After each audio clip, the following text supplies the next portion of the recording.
The Council of Nicea. Before this occurred, there were several different competing views of Christ. Then the Emperor Constantine assembled them all together to decide on one view of Christ. They met for days, fighting and bickering, until finally the current view of Christianity won, and the divinity of Christ was declared. Then the new Orthodox view used its power to stomp out and erase all other competing views of Christianity. Or so we're told. You know, I hear this story a lot from atheists, cults, Muslims, and several other non-Christian groups. They always give me this generic story to try to show me that the Council of Nicea made up the divinity of Jesus and created a new version of Christianity. However, this is all I ever hear, this generic story. I never get any more details from skeptics, and there's a good reason why. Because when we study the details of what happened before, during, and after the council met, this fable is easily debunked, and we see that Christ's divinity was not made up at the council. So let's start with events that led up to the council. On February 24th, in 303 AD, the worst persecution of Christians began under the Emperor Diocletian and lasted until Emperor Galerius finally issued a general edict of tolerance in 311 AD. 2 years later, in 313 AD, with the Edict of Milan, the Emperor Constantine finally legalized Christianity and allowed its practice. Now I want to stop here and make sure this point is clear. Constantine did not make Christianity the official religion of the empire. He simply commanded official tolerance of Christianity. He did, however, outlaw Jews from stoning Christians and gladiator shows, although they did persist until the 5th century. It wasn't until 380 AD, under the Emperor Theodosius, that Christianity was left as the only legal religion. Shortly after Christianity was made legal, a pastor from Alexandria named Arius began preaching the idea that Jesus was not God, but a created being. He gained a following and began disputing with Alexander, the bishop of Alexandria. So in 321 AD, a local council declared Arius a heretic. However, Arius just moved to Palestine, where he gained a larger following, and over the course of the next few years, the debate became so intense that it gained the attention of Emperor Constantine. Constantine, who had just unified the empire, didn't want anything that would threaten division. He saw the debate between the Christians and Arians as a threat to the stability of the empire, so he moved to settle it. He officially called the council in 325 AD. There were no Gnostics involved, there were no Ebionites involved, or any other groups. The council was called to settle disputes between Christians and Arians only. Most other heretical views of Christianity, like Gnosticism, had mostly died out by this point, and the majority of those professing to be Christians were Orthodox Christians, so there was not a wide variety of different views at the council. Although Constantine originally invited over 1,800 bishops from across the empire, only around 300 were able to attend. Most of them were from the east, with only about a dozen representing the west. Now it should be remembered what happened to these men less than 2 decades ago.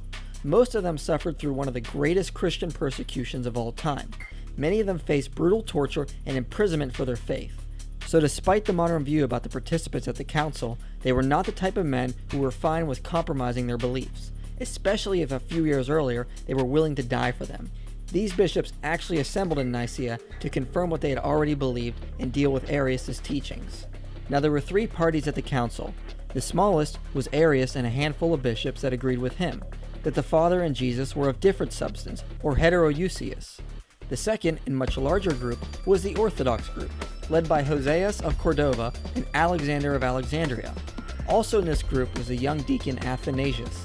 This group held the long-standing belief of the church that Jesus was fully God and had existed eternally with the Father. They said Jesus was of the same substance, or homoousios. Then there was a third group, roughly equal in size to the Orthodox group, called the Eusebian group, led by Eusebius of Caesarea. However, this group didn't differ on theology from the Orthodox view. They also believed Jesus was fully God and had existed eternally with the Father. They only differed on the use of the word homoousios. The reason is because in previous centuries, modalist heresies had used the word to teach that the Father and Jesus were one person and not coexisting persons of one being. So in actuality, the Orthodox group and the Eusebian group didn't differ on theology or the deity of Christ. They only differed on terminology. Now, a big modern myth is that Emperor Constantine forced Trinitarian views on the church, but this simply is not historically supported. Although he presided over the council, he did not push any particular view. He was no theologian. All he wanted was that both sides would come to an agreement and there would be unity in the church. The Orthodox group listened to the views of Arius, and they overwhelmingly rejected his views as being new and distant from the view of the Church. Eusebius writes that some of the bishops tore up letters containing Arius' teachings.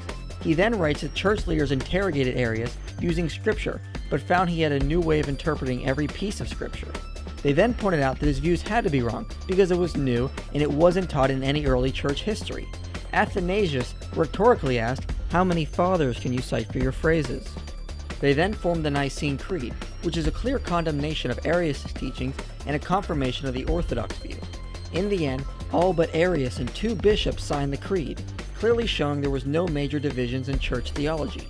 The council then moved to deal with other issues, such as which day to formally celebrate Easter. They formally denounced Gnosticism and other minor sects, publicized 20 canon laws, and dealt with other minor issues. The council did not decide on the biblical canon. The canon had evolved on its own over time. However, according to the Muratorian fragment, the canon was nearly complete by the end of the 2nd century. The council did not decide on the use of the word Trinity. It dealt primarily with the divinity of Christ. The word Trinity can be found in early Christian history as it was used by early church fathers. An acceptance of a divine three can also be found in other early Christian writings. Now, the results of the council did not actually please Constantine. In fact, he was very angry at the Christians. He wanted unity and compromise, not for one side to denounce the other. He actually took pity on the Arians. Arius was exiled and fled to Ilaria for a short time, while his heresy began to spread and gain political power, especially when on her deathbed, Constantine's sister urged Constantine to support Arius, and he actually did. Arius found a new crafty way of interpreting the Nicene Creed in his favor, and Constantine invited him back so he could force the church to readmit him. However, Arius died before this could happen. A follower of Arius, Eusebius of Nicea, was able to sway Constantine more in favor of the Arian view. Just before his death, Eusebius of Nicea baptized Constantine, effectively symbolizing his siding with the Arians. After Constantine's death, the Arians continued to gain more ground against the Orthodox view. The Arian bishops that Constantine had favored used their political power to fight against Christianity. Constantine was succeeded by 2 Arian emperors in the east who worked with Arian bishops in an attempt to override Nicea and write a new creed. Although Arians were still in the minority, they were given much more political power, which they used to try to stamp out Christianity. Many Christian leaders were forced into subscribing to creeds that did not favor either side. Jerome later described this time period as when the whole world groaned and was astonished to find itself Arian. However, despite the power of the Arians, one bishop fought back almost completely by himself. Athanasius of Alexandria continued to argue from Scripture and stand against the might of the Arian heresy. Even when he was banished and removed from his position 5 times, he never swayed and stood for truth against the Arian political machine. He was a popular hero who prevented Christian theology from compromising and giving in to the Arians. So the Arians turned to gaining more political power. But just before the Arians completely consolidated their hold over the empire, they turned to internal fighting and destroyed themselves. It wasn't long before all their political power was lost, and the Christians were able to meet in 381 AD at the Council of Constantinople and reaffirm the Nicene faith. The battle between the Arians and the Christians did not end there. After the Council of Nicea, many Arian bishops headed north and began converting the Germanic tribes to Arianism. They then eventually conquered the Western Roman Empire, and the Christians had to deal with Arianism again. However, as we can see today, Arianism died out, and Christianity is still going strong and growing.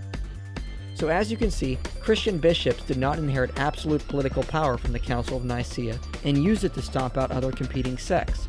On the contrary, it was the Arians who gained the political power and tried to stomp out the true church. So there is no evidence the council created Christianity, the concept of the Trinity, or the divinity of Jesus, or used political power to erase other competing sects. This myth about the council is a complete fairy tale. It astonishes me how many non-Christians used the Council of Nicea to try to claim Christianity was made up in 325 AD, when historically there is just no evidence for it.